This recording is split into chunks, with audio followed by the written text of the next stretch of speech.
Hi all, this is Anjali and welcome to my channel. So result हमारा BCA का आ गया है counselling round 1 का एंड काफ़ी स्टूडेंट्स को उनको डिज़ायर्ड कॉलेजेस मिल गए हैं और कुछ को जो मिले हैं वो चाहते हैं उसे थोड़ा बेटर मिले और कुछ ऐसे भी हैं जिनको कोई कॉलेज अलॉट नहीं हुआ है. So watch this video till the end I will tell you specifically कि किस कैटेगरी वाले बच्चों को अब आगे क्या करना है, what next after the result is out. So आपको यूनिवर्सिटी की तरफ से नोटिस दिया गया था जिसके अंदर पूरा बताया गया है कि हमें कैसे अपनी ऑप्शन जो है उसको सिलेक्ट करनी है, how do we have to work for it, और आप फ्रीज और फ्लोट में क्या डिफरेंस है जिसको आप स्टडी कर पाओगे. तो यहाँ पर आपको स्पेसिफिकली देखो बताया गया कि आपका रिजल्ट 21 या 22 को आ जाएगा, तो 22 को हमारा आ गया था. ठीक है, अब इसके अंदर अगर आप यहाँ पर देखते हो सबमिट विलिंगनेस. ठीक है, आपके पास आपके जो साइट आप खोलोगे उसमें 4 ऑप्शंस आ रहे होंगे.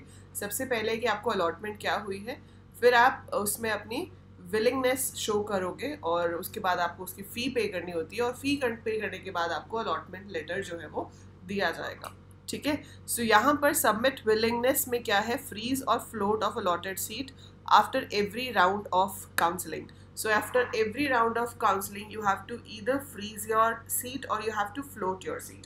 अब देखो, अगर जो कॉलेज आपको मिला है और आप उससे सेटिस्फाइड हो कि हाँ मुझे ये कॉलेज चाहिए था और ये कॉलेज मुझे मिल गया है, तो बिना कुछ दूसरा थॉट लिए आप अपनी विलिंग ऑफ सबमिशन उसका शो कर सकते हो और उसके बाद आप उसे फ़ी पे करके फ्रीज़ कर सकते हो. सो आप फ़ी पे करोगे, फ्रीज़ करोगे और आपको उसका लेटर ऑफ अलॉटमेंट जो है वो डाउनलोड कर लेना है और वो कॉलेज लेके जाओगे जब एडमिशन्स का प्रोसीजर होगा और वहाँ पर आपको अपनी बाकी की फॉर्मेलिटीज़ पूरी करनी है.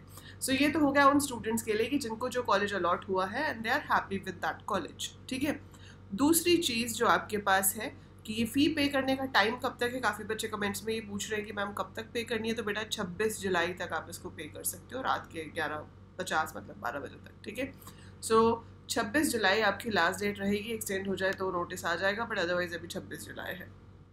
सो ये आपकी फर्स्ट स्टेप हो गया उन लोगों के लिए जिनको कॉलेज मिला है, उनको पसंद है, तो वो ये काम करेंगे. अब आते हैं सेकेंड ऑप्शन. सेकेंड ऑप्शन जिनको कॉलेज मिला है पर वो सोच रहे हैं कि नहीं ये नहीं चाहिए, इससे बेटर कॉलेज चाहिए. अब देखो, बेटर कॉलेज में सबसे बड़ी कन्फ्यूजन जो बच्चों को हो रही है वो ये है, बेटा आपने जिस नंबर पे, जैसे कई बच्चे ऐसे हैं जिन्होंने फर्स्ट नंबर पे ही कॉलेज भरा था. Like I have a student, उसने MSIT भरा था फर्स्ट नंबर पे. अब उसको MSIT मिल गया क्योंकि रैंक बहुत अच्छा है, तो जो भरा वो मिल गया. सो फर्स्ट नंबर पे MSIT था, मिल गया, but now she wants to go to VIPS. तो you can not do that. ठीक है, क्यों? क्योंकि जब आप फ्लोट करते हो तो आप सिर्फ अपनी प्रेफरेंस शीट में जिस पोजीशन पर आपको कॉलेज मिला है उसके ऊपर वाले कॉलेजेस को ही चेंज कर सकते हो.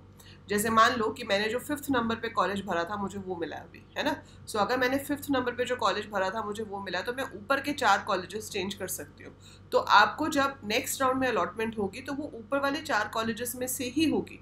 जिस नंबर वाला कॉलेज आपको अलॉट हुआ है उसके नीचे वाले कॉलेजेस को यूनिवर्सिटी कंसिडर नहीं करेगी काउंसलिंग के टाइम पे. ठीक है, इट्स ओनली कि आपको जिस नंबर पे कॉलेज अलॉट किया गया है उसके ऊपर अगर ऑप्शंस हैं वो आप बदल सकते हो. एटलीस्ट आपके पास इतनी अभी है पावर कि आप उन ऑप्शंस को एडिट कर सकते हो. नहीं तो कुछ यूनिवर्सिटीज़ में ये ऑप्शन एडिट करने के लिए भी नहीं होता कि जो भर दिया प्रेफरेंस शीट आप ऊपर ही जाओगे बस, and you can't even change that.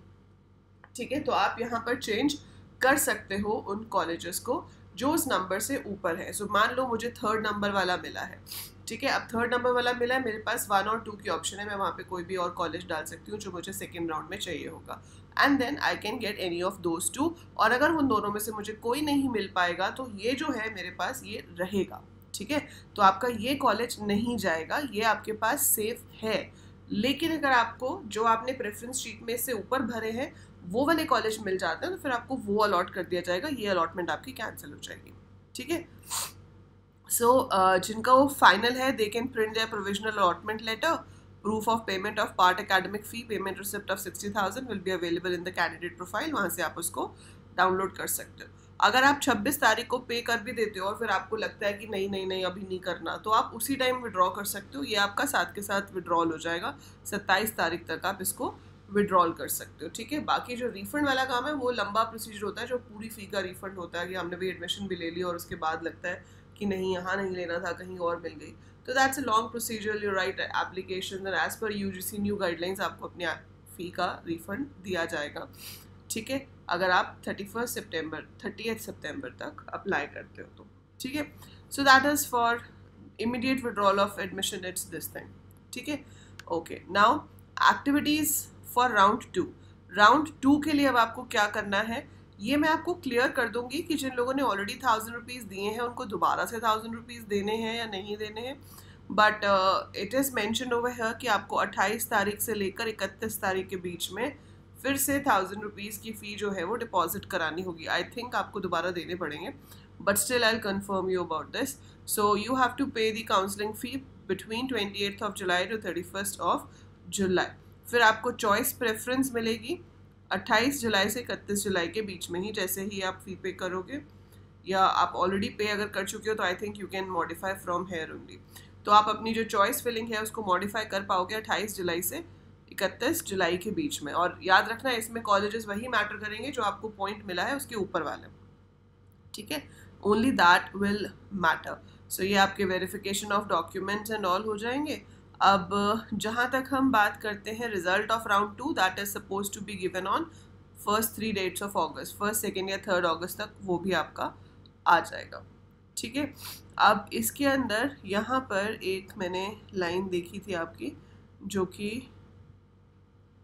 Float से रिलेटेड थी, मैं ऐसे ही बता ही देती हूँ आपको। वो लाइन बेसिकली ये है कि जब आप फ्लोट करते हो ना, अब देखो फ्लोट में आपको कन्फ्यूजन हो जाती है बहुत, मैं आपको एग्जैक्ट बता देती हूँ फ्लोट का मतलब क्या होता है। फ्लोट का मतलब ये होता है कि आपको ये वाला कॉलेज नहीं चाहिए, आपको इससे बेटर वाला चाहिए, ठीक है। सो फ्रीज और float of allotted seat after every round of counselling.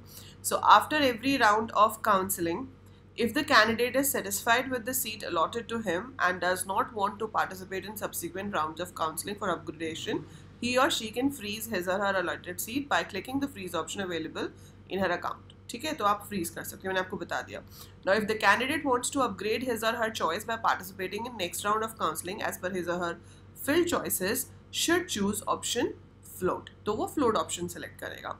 Now those candidates who opt float option will be able to participate in next round of counseling and his or her allotted seat will get retained if the candidate is not able to get higher choice। मतलब अगर आपको higher choice नहीं मिलती है तो जो आपकी seat थी वो आपके पास ही रहेगी। जैसे आपको अभी मिला है मान लो ट्रिनिटी में, ठीक है, आपने फ्लोट कर दिया ट्रिनिटी में कि भाई मैं फ्लोट कर देती हूँ, मुझे ट्रिनिटी से हायर कॉलेज चाहिए, तो मैंने अपनी प्रेफरेंस लिस्ट में ऊपर IITM भी भरा हुआ है, जिम्स भी भरा हुआ है, तो नेक्स्ट राउंड में मुझे जिम्स मिल गया, ठीक है, तो अब आपको जिम्स ही लेना पड़ेगा, अब आप ट्रिनिटी नहीं ले सकते फिर, ठीक है।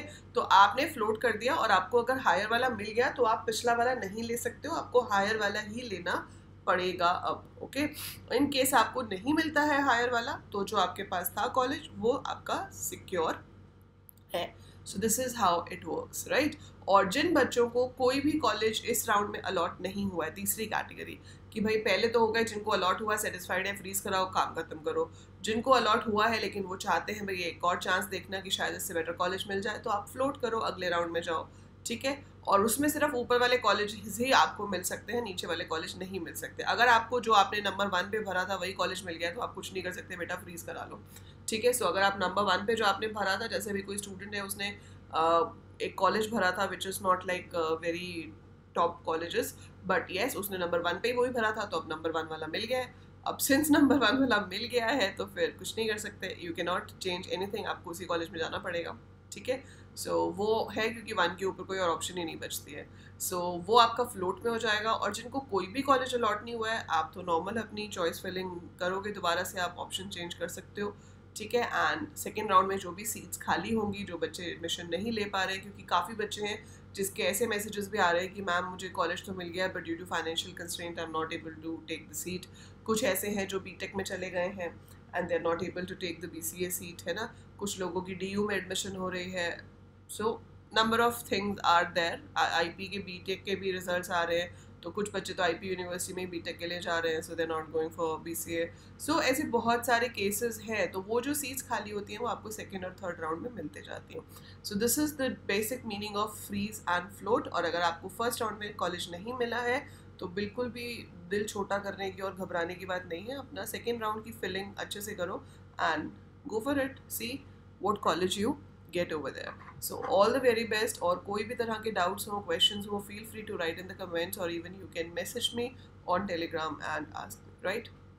So that's it for this video. All the very best and do subscribe the channel, क्योंकि चैनल पर आपको अभी BCA से रिलेटेड इंफॉर्मेशन ही नहीं बल्कि BCA की पढ़ाई एज वेल एज प्लेसमेंट्स के लिए भी प्रॉपर गाइडेंस मिलेगी.